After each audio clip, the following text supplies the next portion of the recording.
This is Valley News Live at 10. Hello and happy Friday, everyone. Thanks for joining us. I'm Kaylee Chella.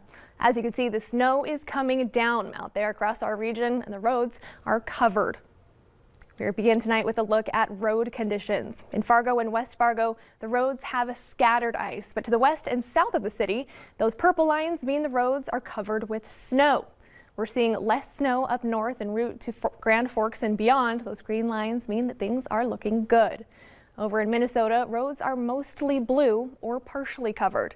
A few roads are completely covered. You can see those pink lines on Minnesota Highway 9 between Breckenridge and Barnesville, the 108 near Pelican Rapids, and the 87 to Monaga. So if you're planning on driving tonight, you're going to want to be extra careful. Conditions are getting worse in some areas. Here to explain is our chief meteorologist, Hutch Johnson. Hutch? Kaylee, thanks so much. Yes, the snow continues to fall, and we have some fresh information, fresh snow.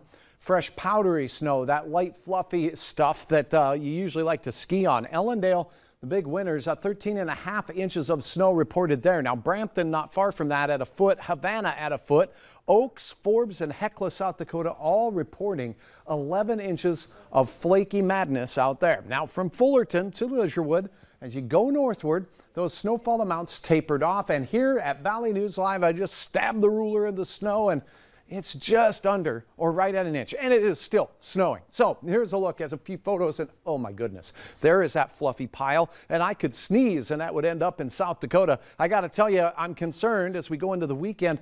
Any wind is going to cause some very difficult travel in areas with this powdery snow on the ground. This photo, this is the Havana area. It was at a foot, and it's still snowing in Havana right now. Let's get to that radar.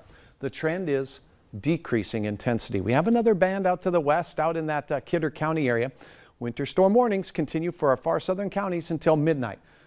Kaylee, I'll have details in your hour-by-hour forecast on those concerns for Sunday, and we'll talk more about your Saturday and the week ahead as we head towards Christmas in a minute. Thanks so much, Hutch. New tonight at 10, Valley News Live is following a developing story out of Moorhead where a man has been arrested for DWI after he was hit by a train. It happened at 11th Street North and 1st Avenue North just before 5 today. Sergeant Cliff Stevenson says 35-year-old Cody Polipnik drove under the railroad crossing arm and into the path of the oncoming train. His truck was towed away as the driver's side was completely smashed in. Stick with Valley News Live as we work to learn more. We've also got some breaking news for you tonight. An appeals court has just ruled that President Biden's federal vaccine mandate for employees with more than 100 employers can stand. The mandate could now apply to as many as 100 million Americans, or 2/3 of the workforce. Those challenging the mandate say that they plan to take the issue to the Supreme Court. Pfizer says young children may need a third dose of the COVID vaccine to provide more protection. The vaccine maker is now adding a third dose to its trial for babies aged 6 months through 5 years old. The company says their data shows that 2 child-sized doses of the vaccine was not producing the expected immunity in children 2 through 5. Well, Minnesota saw its first ever confirmed tornadoes in December. Severe weather on Wednesday evening left thousands without power. Adam Dexter reports on the cleanup from Heartland. Oh, this comes from that garage over there. In years past, J.R. Henderson might use a day like today to cut down a tree for the holidays. But today, needless to say, we're lucky we're alive. It's not a Christmas tree coming down for his front room, but his neighbor's tree, along with their garage from it. I opened the door just to come and hit. It was a garage that fell on me from that house over there. Wind picked it up, threw it in my front window. A surprise both for him and the neighbor whose yard it came from. The sirens went off, and then I heard a roar, and then a bang, and then the lights was out. It rolled and slid across the volleyball court right down into that house. The damage throughout the 300-person community of Heartland is extensive, from down power lines, roofs and walls gone from local businesses, and cars knocked on their sides. A lot to take in, both for the people who live here and to the people who study storms like this for a living. December is just not likely what we should ever be seeing for this kind of weather in Minnesota. It's certainly unlike any tornado experience I've had for surveying. And well before this week, it was unheard of to have a storm like this so close to the holidays. Heartland hasn't lost the spirit of giving back. I'm glad they are. It's hard to believe. You know, because I was looking to do all this fighting myself. This community here is really good about helping people out. They're real friendly people here. Everybody knows everybody. Well, the American Red Cross is also there helping today, and they say tonight they're glad to report there were no injuries from the storm and not a single person will be out of their homes. A manager at the Fargo Hobby Lobby told Valley News Live today that 3 women pulled tasers on him and he was punched in the face as he was attempting to stop them from shoplifting. He says these women walked out of the store yesterday afternoon with 3 carts full of stuff that they hadn't paid for.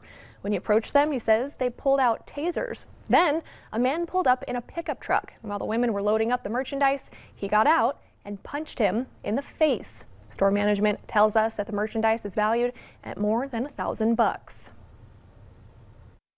Remember yelling, "Taser, taser, taser," and nothing happened. And then he told me I shot him.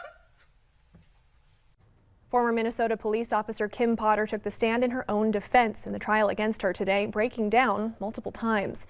Potter has pled not guilty to manslaughter charges for fatally shooting 20-year-old Dante Wright at a traffic stop back in April. The defense rested its case today, one day after the prosecution rested theirs. Jury instructions and closing arguments are scheduled to begin Monday morning. Today, the Golden Drive gave thousands of socks, gifts, and food to local shelters, schools, and other organizations. Valley News Team's Alex Larson went to the West Fargo Fire Department to see how big of an impact these donations will have on local homeless kids. It's been unbelievable, the outpouring of support from our communities, the businesses, the individuals.